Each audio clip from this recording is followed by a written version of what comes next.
pessoal, tudo bom? Aqui é o Vicente, professor de matemática, e nós vamos continuar hoje com mais uma videoaula de matemática e mais uma vez falando um pouquinho aí sobre a função do primeiro grau, que a gente já começou já em um outro vídeo anterior. Lembrando aqui que a função do primeiro grau ela tem uma lei de formação que é sempre y ou f de x igual a x mais b, onde o x é uma variável independente e o y aqui é a variável que depende do x, e por isso o nome de variável dependente, pois ela depende do x. Um detalhe importante, quando esse número a que multiplica x, ele for um número positivo, um número maior que zero, indica que a minha função é crescente. O que significa isso? Quanto maior o valor do x, maior o valor do y. Né? Então a gente viu um exemplo aí na aula passada de um vendedor, que quanto mais ele ganhava, quanto mais ele vendia, mais ele ganhava. Portanto, é uma função crescente, quanto maior o x, maior o y. Né? Agora, aqui, por exemplo, quando eu tiver um a menor que zero, ou seja, quando esse número for um número negativo, o número que multiplica x, ela vai ser uma função decrescente, porque quanto maior o valor de x, menor o valor do y, menor o resultado final. Isso acontece geralmente quando nós temos grandezas inversamente proporcionais. Por exemplo, quanto mais pessoas eu tenho trabalhando na construção de uma casa, ou na pintura dos muros de uma casa, menos tempo elas vão levar para realizar esse trabalho. Então é um exemplo aqui de uma função decrescente, quando esse azinho, o número que multiplica x, é negativo. Mas vamos ver mais um exemplo prático aí de uma função de primeiro grau, só para exercitar um pouquinho mais.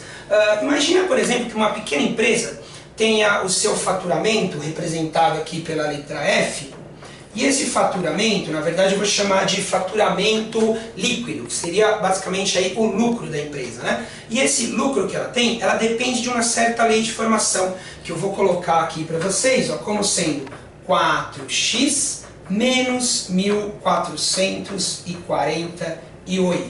O que seria isso? Aqui o x seria a quantidade de produtos que ela vende, e o resultado todo dessa conta seria o f. F de faturamento líquido, ou seja, o lucro que ela vai obter.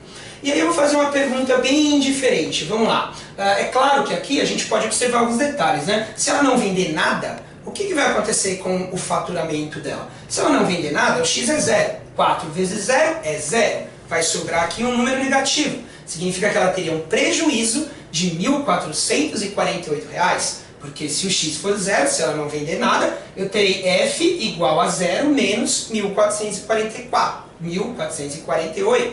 Portanto, um prejuízo.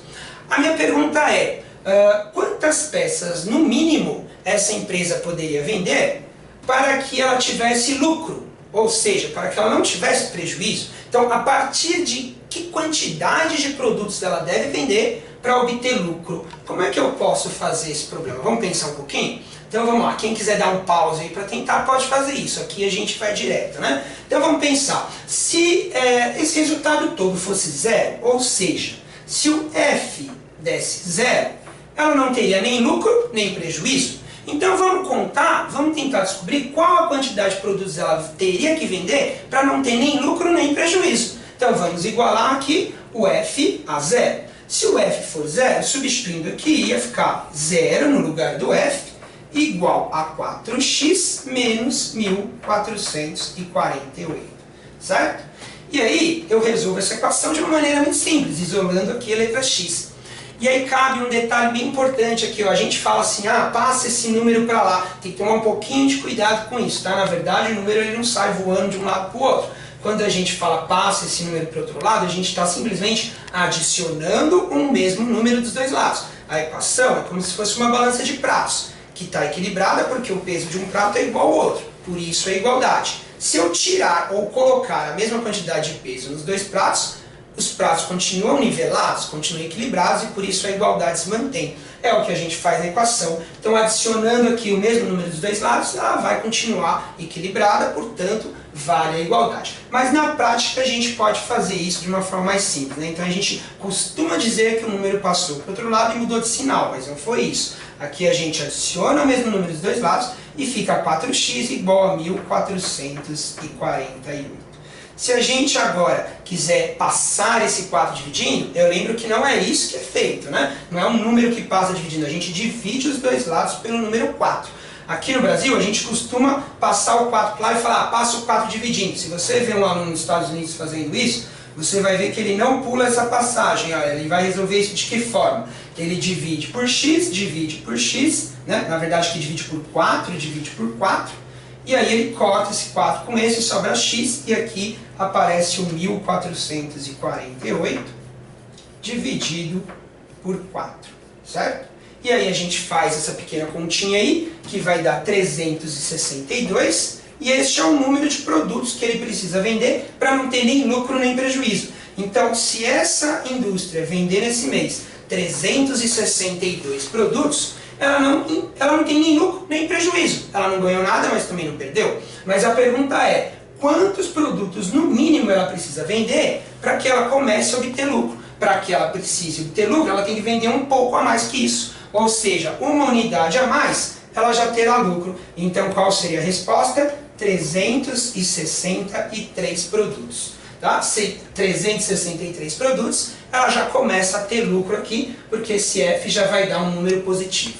Tudo bem? Então esse é um exemplo prático aí de uma indústria que quer calcular o valor do faturamento líquido dela. E como é que se chega nessa lei de formação? Isso é experimentalmente, né? Conforme ela vai vendendo e vai obtendo seu lucro, ela pode chegar nessa lei de formação facilmente. Tá joia? Então esse foi mais um exemplo curtinho aqui, só para a gente fechar essa parte de função do primeiro grau. Tudo bem, pessoal? Então espero que todos tenham gostado. Qualquer dúvida, mande aí nos comentários e eu estarei sempre disposto a responder. Então é isso, a matemática ao seu alcance.